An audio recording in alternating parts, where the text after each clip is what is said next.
What is up, everyone? Welcome to a color kick tutorial. My name is Tilo, and this is going to be a full in-depth tutorial on how to create a color kick from start to finish, fully synthesized. This isn't going to be using any samples other than like transients. So I'm just going to go ahead and say this isn't going to be a simple tutorial. This will be pretty advanced, and I'm going to go pretty fast in this. So if you want a more in-depth tutorial or certain parts of this kick like more in-depth, then let me know in the comments and I'll make a more in-depth tutorial on, say, the crunch or the punch of the kick. So anyways, let's get into a new file here. Actually, let's just do a empty file. Alright, so to start out, we're going to start out with Serum, and I think the way that I'm going to do this is I'm going to start out with the punch first, because I mean it is the most fun to make, and then we will move on from the punch to the crunch and then transients and figure it out from there. But mainly we're going to start with the punch. So let's get something laid down here. The channel rack.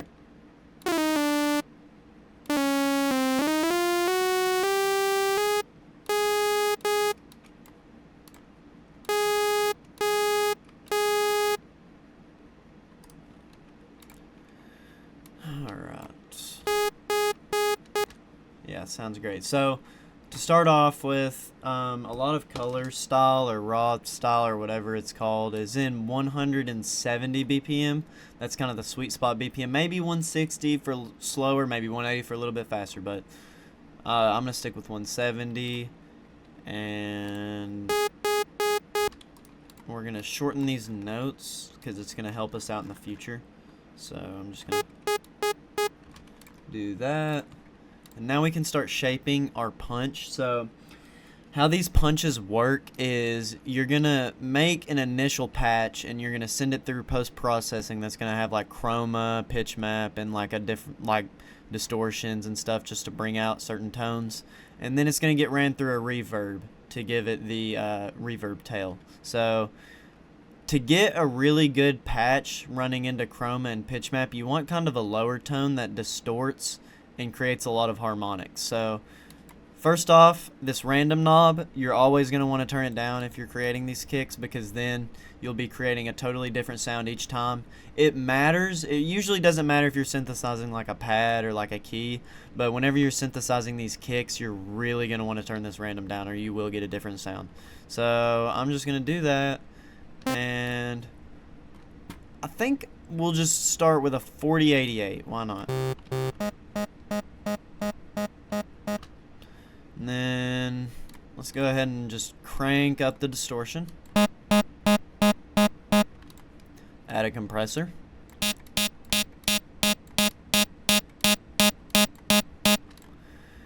Let's add another wavetable. Let's go to the 4088 and let's just pitch it down one. So you can hear that random. That's an example. So I didn't turn the random down. You hear how it's a different tone every single time? Turn that shit off. Now you're getting this. So I'm going to drop this down a couple more octaves. And everything with these is experimental, so you're going to create something different every single time. So I'm liking that. I like that a lot. Another thing, the phaser is also a really good kind of effect to use with these. Obviously at a stagnant rate, this thing's always going to want to be at 0.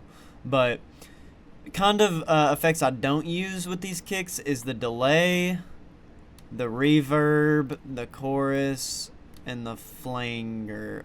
I mean, it depends with the flanger, but usually I don't. Hyperdimension can give it some really cool tones. You're also going to want to turn this rate down to 0, but oh, it has the phaser on too. Let me turn that phaser off so you can get a good listen to that hyperdimension. So yeah, barely twisting this detune knob is going to give you a different sound, so we'll find something that I like here.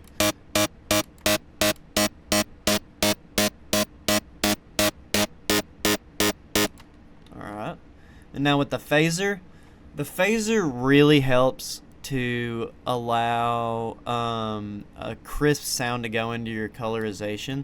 So I like to turn it on, and you will get some unique tones using a phaser. So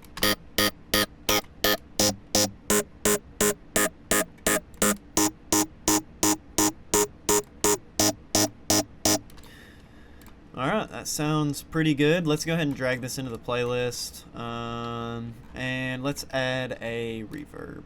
So the way you want to set this up in the mixer is we're just going to route this to 5 for now, and we're going to create a lot of buses on like 1 through 4. So I'm going to change each bus color to black, and we'll name this bus 1.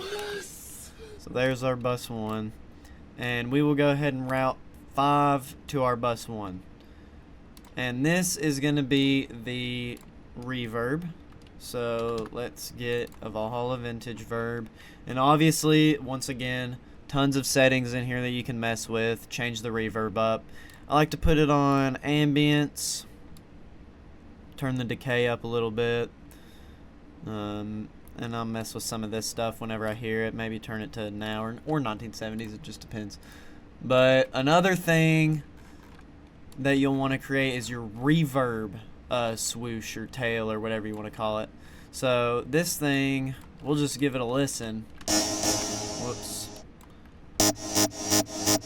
So you're starting to hear that that sounds a whole lot more like a kick now. At least the beginning parts of a kick. So I'm just going to do a little bit of messing around on this. I like to give it this shape a lot, just for a little, kind of whenever I'm messing around with kicks. Alright, so now we got that. Let's go ahead and put a wave shaper on it, and the reason I'm doing this is to crush the sound a little bit more so that Chroma has a little bit of an easier time with it.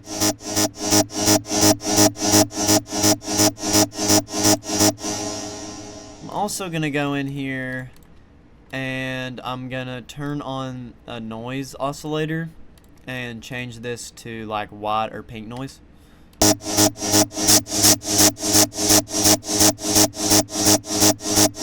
And that's because Chroma and PitchMap also handle that white noise really well, because it fills out the frequency range and gives it a lot more to colorize. So let's see, let's put,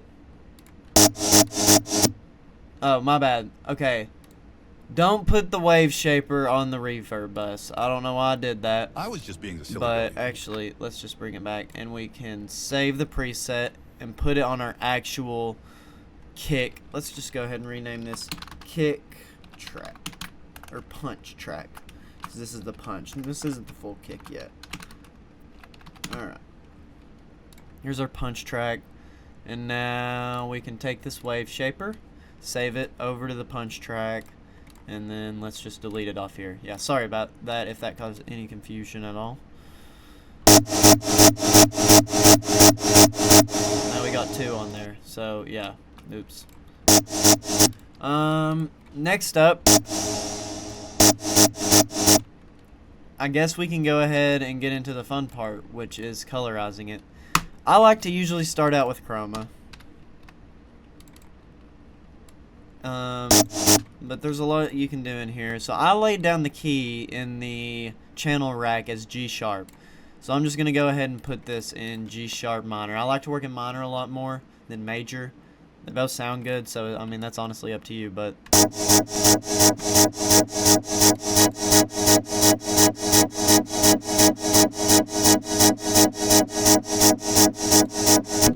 so there you go. There's some colorization coming in. And now, after Chroma, you're going to want to add in the other secret weapon, PitchMap. I mean, it's not really a secret. There's really not many ways to do this. But we're going to put that on the same key. And you can switch around these keys in these plugins and get some pretty unique stuff, but for simplicity.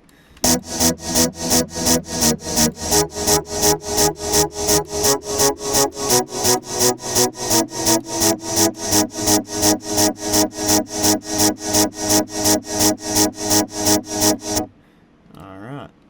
And now, once once you kind of got your colorizing going, you want to go back into this patch and kind of mess around with some stuff.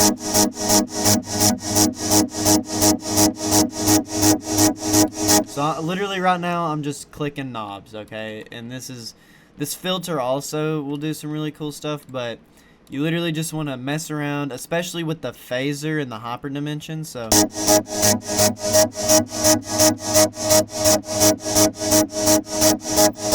and these octaves, and obviously the wavetables.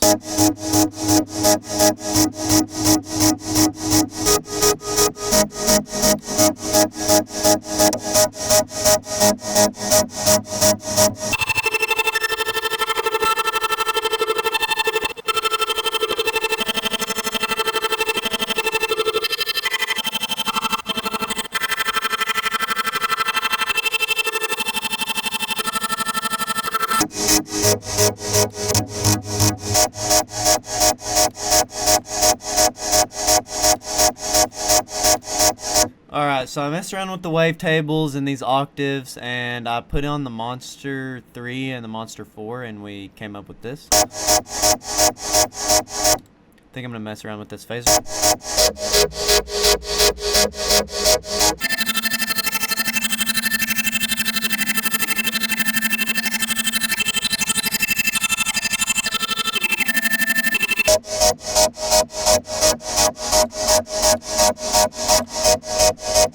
Also, this unison, you can mess with this.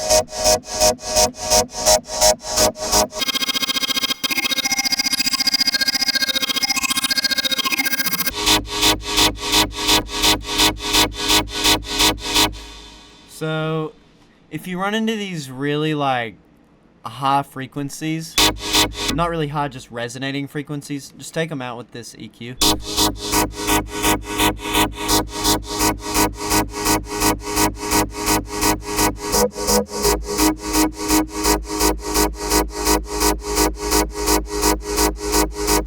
So I'm really liking the way that that's sounding. I like the harmonics that we're getting pushed through.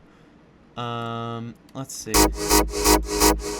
So once you kind of have your general kick, and I didn't really get into any filtering in this, but you can, like notches for example. Let's just put on a notch real quick.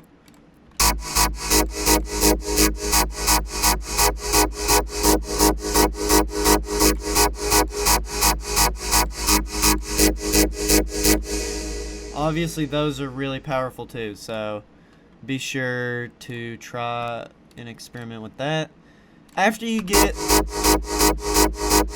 you know, your kick going, or your punch, sorry, you want to add in a final EQ. So let's get a Fruity Parametric EQ2, drag it to the bottom.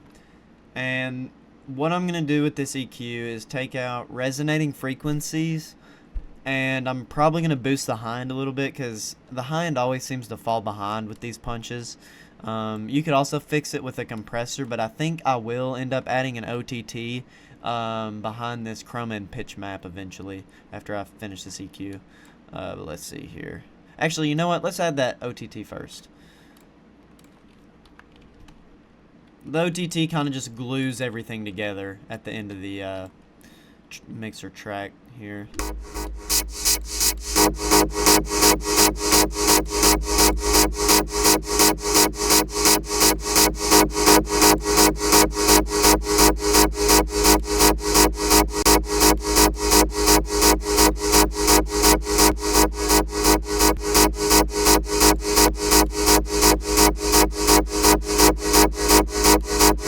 Alright, let's turn this EQ on.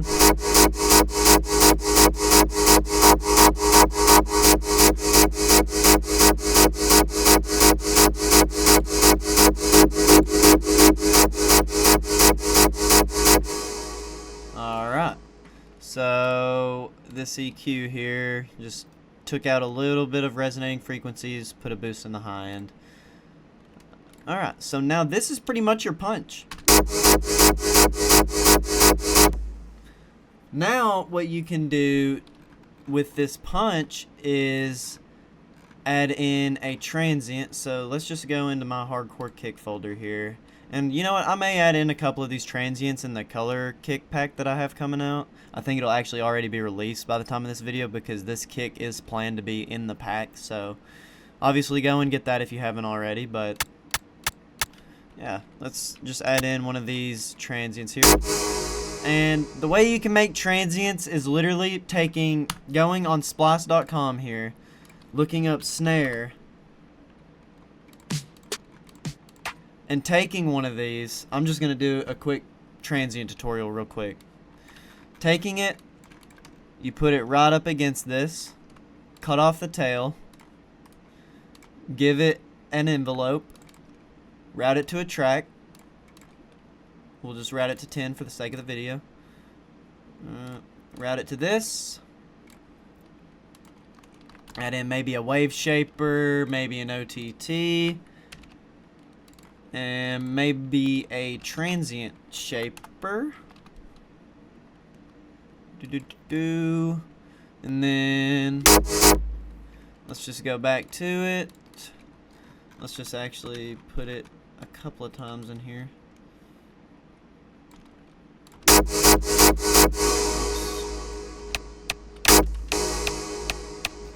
And then you can EQ that accordingly. So we can, and yeah, there's your transient. Maybe, you know what, we even put it in this track. But that's the quick, I don't even know how long that was, transient tutorial, but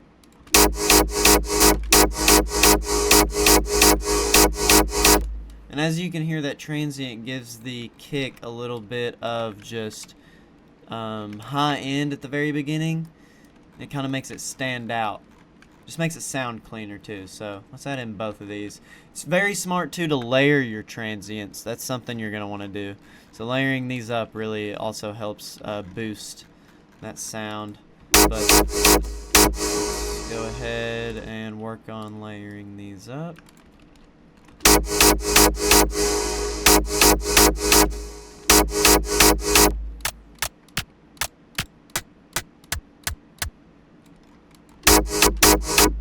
So I can do this. And I like to route all these transients to a single bus and a single track. So what I'm going to do here is go into my audio, take these transients, route them there, route this guy back to 10.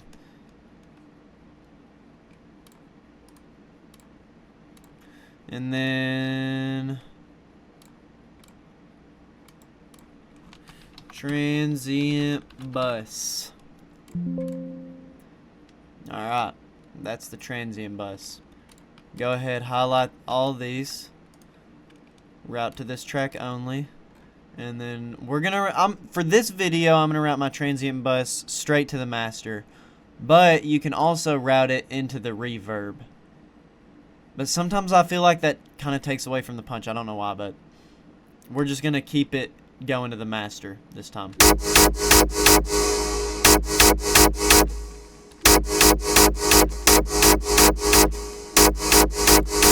And you're just going to want to mix that to whatever your liking is on your transient. But that's your transient. Now, once you get your transients in there, you can add in another, I mean, it's pretty much a transient, but it's like a low-end transient. It's called a punch bass, I think is what, like, OPS calls it in theirs. But, let's see. Let's go ahead and go into kick 3. And this is in G sharp, so let's make sure these keys stay on G sharp.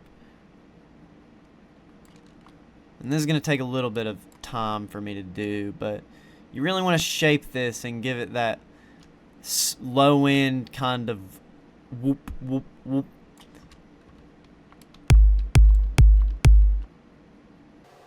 Let's shorten it.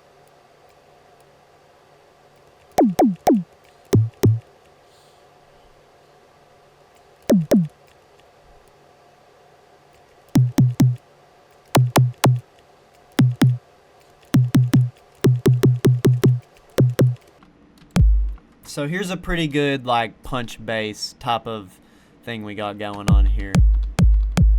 So you can see or hear how the kick kind of swoops up there. That's what we want. So I'm going to take this. I'm going to make a new pattern. Put that there. Just go ahead and make sure to drag it. And then we're going to quick render this as an audio clip. Put it down here. And then remove certain aspects of this. Shorten it. And then you have a punch bass. You can also swoop it in. But if you're using good headphones or speakers, you can hear the low end that this gives it. So I'm going to go ahead and route this to number 14 here. And then just keep that going to the master. Yeah, so here's a side-by-side comparison.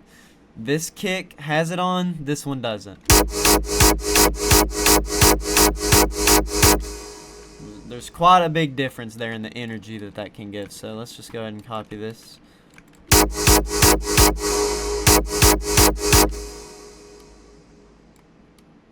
May also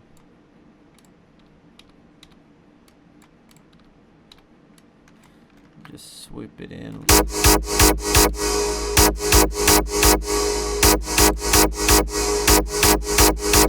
Yeah, that sounds pretty good. So we've pretty much got a kick going here. All we need now is the final crunch bass on it. So let's make it.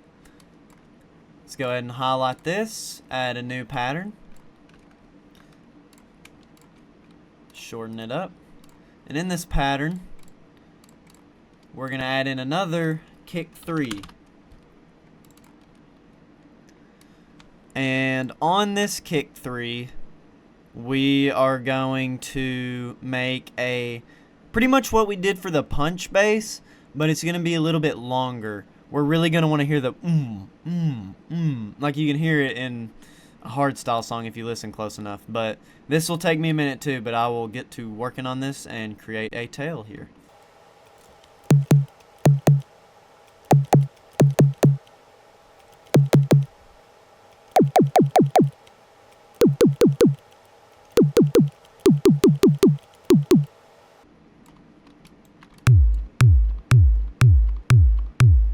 Alright, so this is what I've come up with after messing around with this.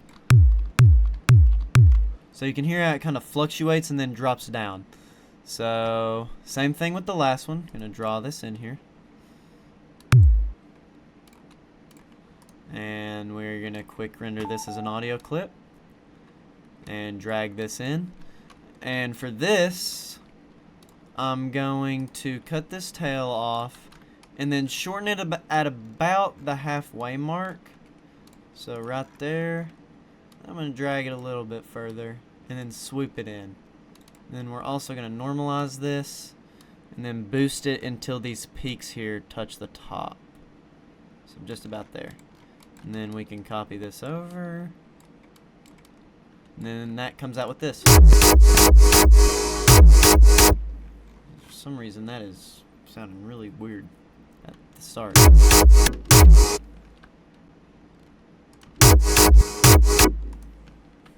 don't know why. Oh, it's because the pattern 3 was still there. Remove the original pattern from the playlist too, but this is what you get. And now we are going to distort this with the rest of the track. So we're going to route it there and add in a wave shaper. And then as we can hear,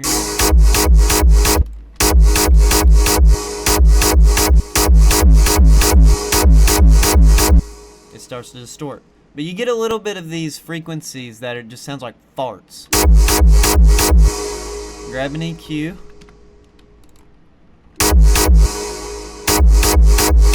And take out the fart frequencies.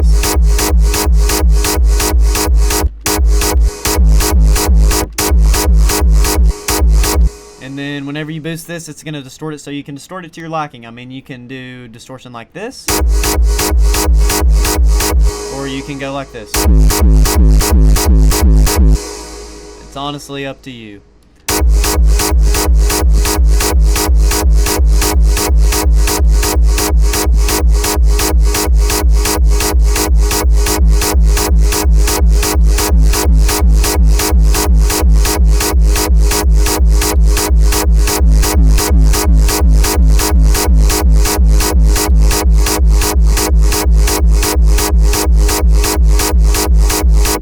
Alright, and then once ever you got your full kick fully laid out here, you're going to want to highlight, go to File, Export, Wave File, and then just go to whatever this project is. We'll just save it to we'll just save it here. Actually, let's just go ahead and save this project. So, save the project, YouTube Color Kick Tutorial. Save that. Export the WAV file. Go ahead and locate the file in your folders. So here's mine.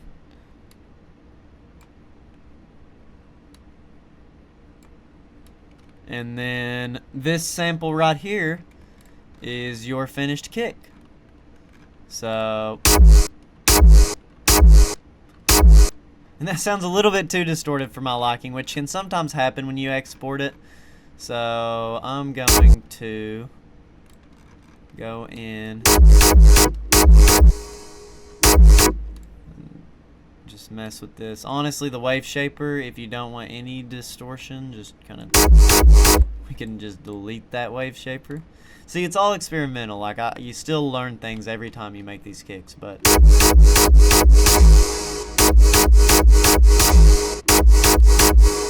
so about there, and then we can just highlight, file.